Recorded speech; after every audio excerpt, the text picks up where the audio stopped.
Merci, Monsieur le Président. Je vous avoue que c'est avec un sentiment mitigé que je prends la parole ce matin pour répondre aux réquisitions tendant à la requalification des faits poursuivis devant le tribunal criminel de Dixine. Monsieur le Président, le ministère public n'a pas su faire ressortir dans ces réquisitions ce qui pouvait être attendu. Le ministère public requiert la requalification en se fondant sur les dispositions des articles 405, 406 Code de procédure pénale, 194 et suivant du Code pénal, traitant les infractions qualifiées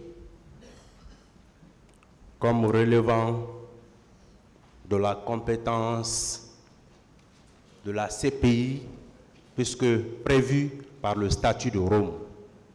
Mais Monsieur le Président, à travers les réquisitions dans ce dossier, une image risque d'être donnée à notre système judiciaire. Cette image, nous tous, acteurs de la chaîne judiciaire, doit contribuer à sa qualification. L'on peut se tromper, mais vous allez relever que le ministère public n'a pas été à mesure de vous indiquer la moindre disposition légale dans le Code de procédure pénale pouvant lui permettre de requérir la requalification des faits contenus dans l'acte de saisine de votre juridiction. Mais Monsieur le Président, dans ces réquisitions, le ministère public souhaiterait voir votre tribunal requalifier les faits poursuivis devant le tribunal criminel en crime contre l'humanité. Monsieur le Président, peut-être que ça a échappé à l'attention du ministère public, mais il est censé savoir qu'avec notre nouveau code de procédure pénale et notre nouveau code pénal, les infractions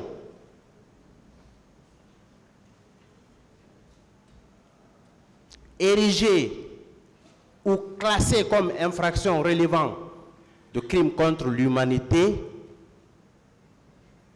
sont des infractions graves dont la poursuite, l'instruction et le jugement échappent à la compétence des tribunaux ordinaires.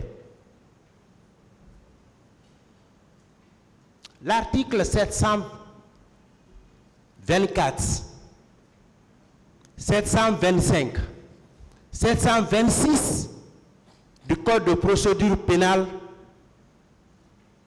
sont très clairs.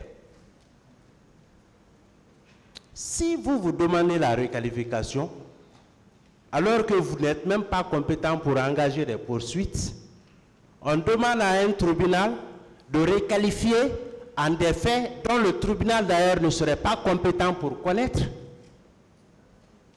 Je me demande, qu'est-ce qu'on ferait alors du caractère lié et obligatoire de votre acte de saisine? Nous connaissons les modalités par lesquelles une juridiction criminelle est saisie.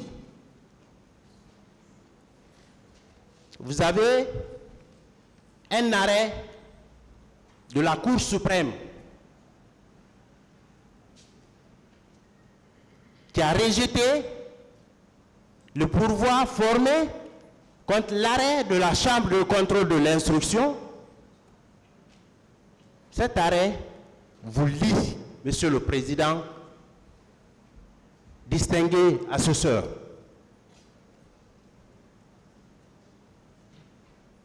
Mais qu'est-ce qu'on ferait de cela? Vous allez relever que les articles, désormais avec l'entrée en vigueur de l'autre code de procédure pénale, que ces faits-là, désormais, ne peuvent être poursuivis et que leur instruction ou leur jugement relève exclusivement de la compétence du tribunal de première instance de Conakry. Ce n'est pas cette juridiction, en tout cas, qui maintient nos clients contre leur gré pour certains cas, puisque de l'autre côté, le ministère public a toujours cherché à faire dire et à faire admettre qu'il s'agissait d'une constitution de prisonniers. Et pour d'autres cas, des détentions préventives exagérées, dépassant largement tout délai légal et raisonnable. Mais Monsieur le Président, avec ces réquisitions, peut-être que le ministère public a été un peu surpris par les écritures des partis civils, des activistes des droits de l'homme, mais parfois qui ne prennent pas en compte les exigences en matière pénale. Monsieur le Président, les conventions et traités, leur valeur, leur application, leur mise en œuvre varient selon leur nature. Il faut le savoir. La matière pénale, elle n'est pas la matière civile, elle n'est pas la matière commerciale. La matière pénale est d'ordre national.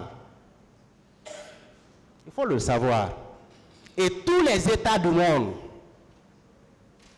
comme d'ailleurs rappelé par le statut de Rome, non seulement dans le préambule, mais également dans l'article 1er du statut de Rome, il est expressément indiqué que la Cour pénale internationale, en tant que juridiction permanente, compétente pour connaître les infractions, les 6 infractions indiquées,